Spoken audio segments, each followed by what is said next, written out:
Lipids. What are they? What's their structure? What do they do? Those are some questions we need to answer in this video.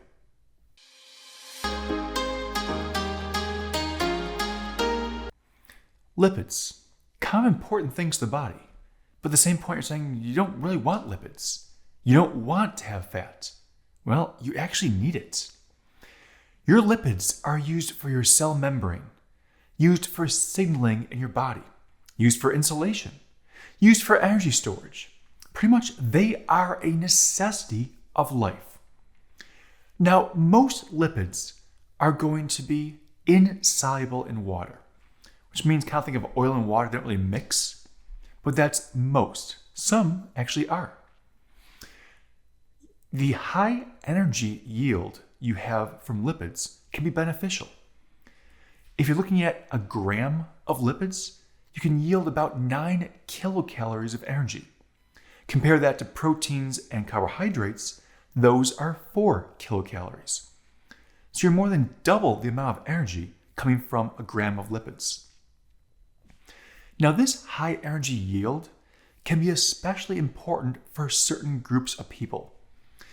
Infants and children that are growing are very important to make sure they keep a certain level of lipids in their body, because the lipids will provide the extra energy their bodies need for the growing process.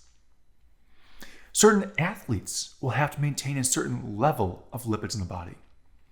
Now, if you're thinking, okay, think of these endurance athletes, people that are in the Tour de France or these marathon runners, looks like they practically have no body fat.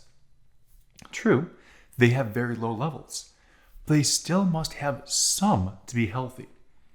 So depending on the sport, depending on the athlete, the amount of lipids will vary, but you have to have some lipids to be healthy. Zero fat is not healthy overall. Now, these lipids are primarily made of carbons, hydrogens, and oxygens. Now, will some lipids have other components? Yes. But the majority in your body will only have those 3 components. You're thinking, hold on, carbohydrates had carbon, hydrogen, oxygen. True, but different arrangements. It's all based on how the 3 different components are arranged. So we look at our lipids, looking at 3 main categories. We have triglycerides, we're going to have phospholipids, and we'll have sterols. Now, those triglycerides, that's what you think of as your fats and your oils in your diet. It's really the majority of what we eat. And this is how our body is going to store energy. When we're storing in adipose tissue, we're storing as triglycerides. Phospholipids. Phospholipids are maybe about 2% of what you eat based on lipids. So it's not a lot, but they are vitally important because phospholipids are in your cell membrane. That's what makes up that bilayer of phospholipids in the cell membrane. And they're water soluble, which means water can come into contact, no issues. Kind of important considering your body is a large amount of a water reservoir. Looking at give or take 60% water or so. So you better have these phospholipids helping the cells be in an aqueous environment. Third category, sterols. Now, probably the most well-known example of sterols is going to be cholesterol. Well, you know cholesterol because everyone's talking about how negative it can be, how bad it can be. Well, that's only if you have too much cholesterol. You must have some cholesterol in your body to be healthy. Because cholesterol isn't really what you eat, it's how much your body makes. So all that cholesterol you have in your body, the vast majority of it came from what your body made, not what you ingested. Cholesterols, they're found in the cell membrane also, important for structural components. And then these sterols can help to synthesize your sex hormones. Think testosterone, estrogen, progesterone. Those hormones are based off of these sterols. So all three categories are very important for normal body functionality. So let's start going into some of these functions, some of these purposes for lipids. We've already mentioned the idea of storing energy. Your body stores energy in adipose tissue. Now, adipose tissue is going to be built after glycogen has been filled up usually. It's not the only way it's built, but then you have extra beyond what you can store for glycogen. But then if you have those fatty acids directly in the blood, those can be stored directly in the fat also. But adipose tissue is a more efficient way, a more compact way of storing energy. Reason being, glycogen has water stored with it. Adipose doesn't have any water stored. So the lack of water makes it more compact and a higher energy density per storage unit.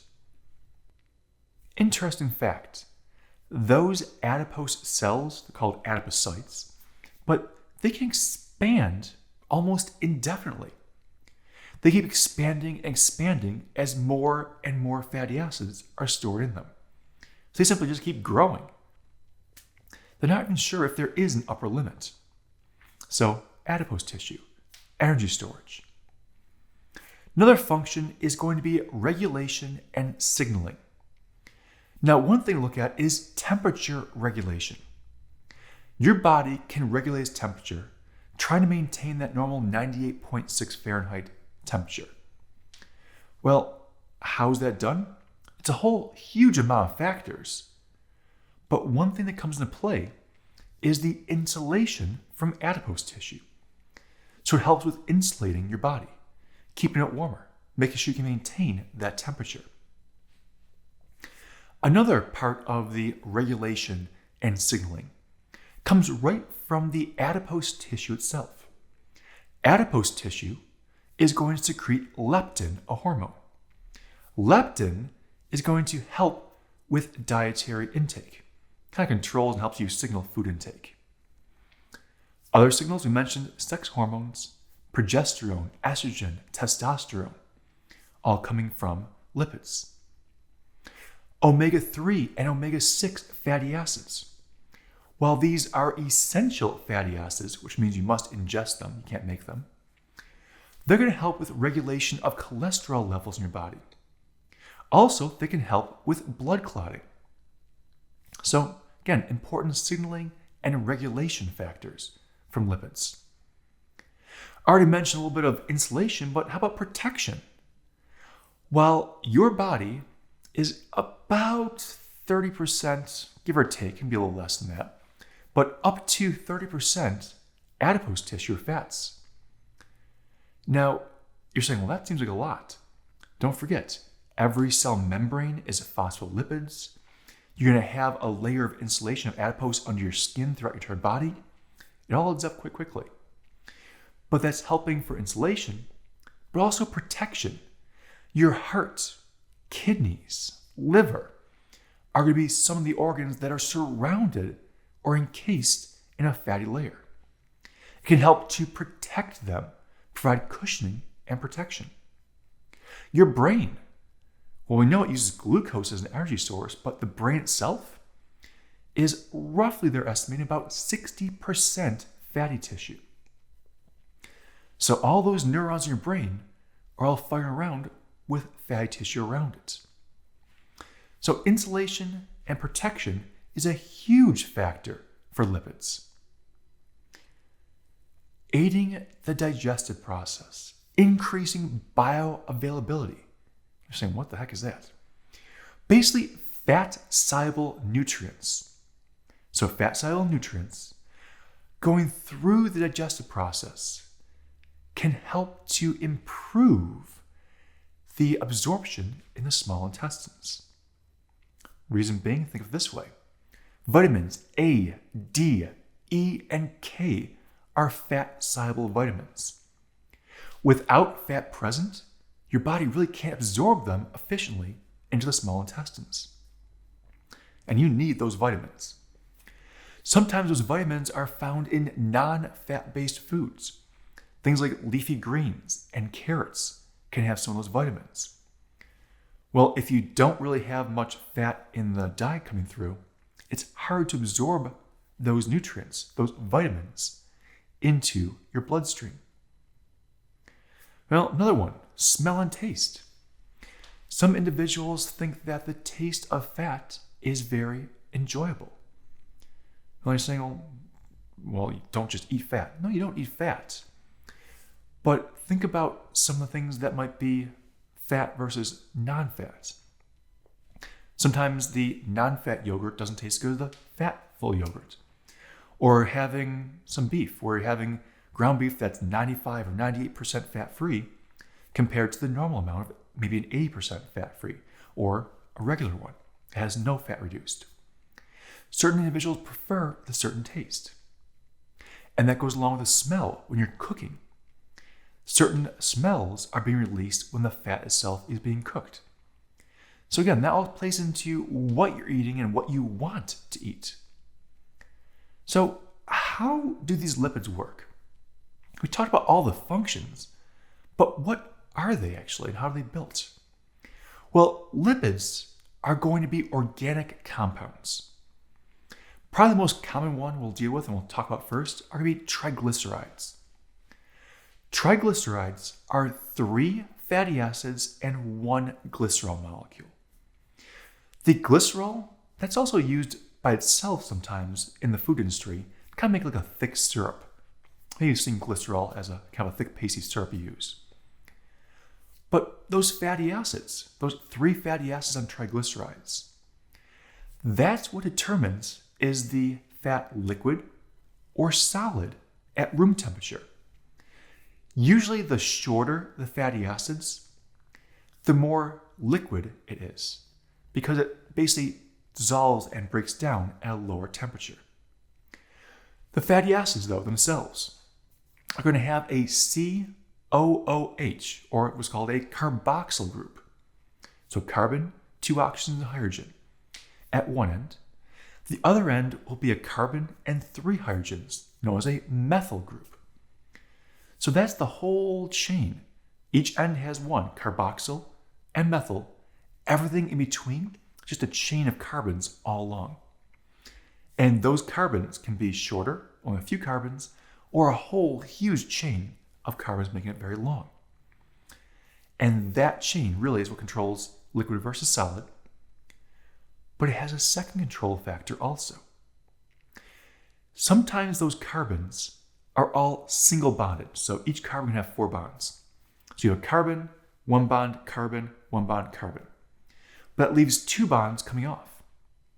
Those sometimes are completely filled with hydrogen molecules. If every single possible bond is filled with a hydrogen molecule, that's referred to as a saturated fat, or fully saturated. But sometimes the carbon molecules are a double bond, which means they don't have the maximum amount of hydrogens bound.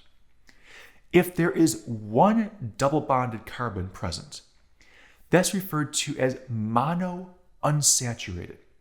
So monounsaturated fats. Those are things like olive oil, for example. And a lot of these can help with your cholesterol levels. But sometimes you have 2 double bonds or 3 double bonds. Pretty much if you have 2 double bonds or more, that's referred to as polyunsaturated fats. So poly meaning many. Polyunsaturated. That can be things like soybean oil. Now both the monounsaturated and the polyunsaturated are essential for your nutritional well-being because both play a part in healthy cell development and healthy skin. So it's important to make sure you have these mono and polyunsaturated fats. Avocados, a perfect example. Avocados are rich in unsaturated fats. What does that mean? Hey, I need to eat 5 avocados a day. Yeah, no, not that necessarily. But they should be a part occasionally of making it into your diet.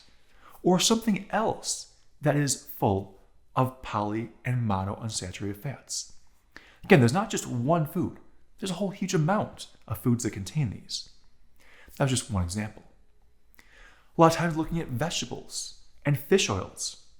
Those can be high in polyunsaturated fats. But by having this carbon double bond carbon, so at least one of them, that can alter the structure of the actual fatty acid. So if you have this carbon bonded carbon and both of the hydrogens coming off are on the same side, that's referred to as the cis formation. But now if you have that carbon double bond carbon and the hydrogens are on opposite sides, that's referred to as the trans configuration. So it's all based on the hydrogen molecules. Are the hydrogens both on the same side, or are the hydrogens on opposite sides? Same as cis, opposite is trans configurations. But what's interesting here is, while the cis configuration is naturally occurring, the trans configuration is not naturally occurring. So anything that has a trans configuration was something that was synthetically made, basically man-made. So all these different parts about fatty acids and their structures, that's what you're looking at for these triglycerides. Phospholipids still have fatty acids. They have two, but then they have a phosphate group. And we'll touch on that more in future videos. So lipids, essential for life, but in a proper balance. Knowing what your body needs versus knowing how much you're ingesting. Until the next video.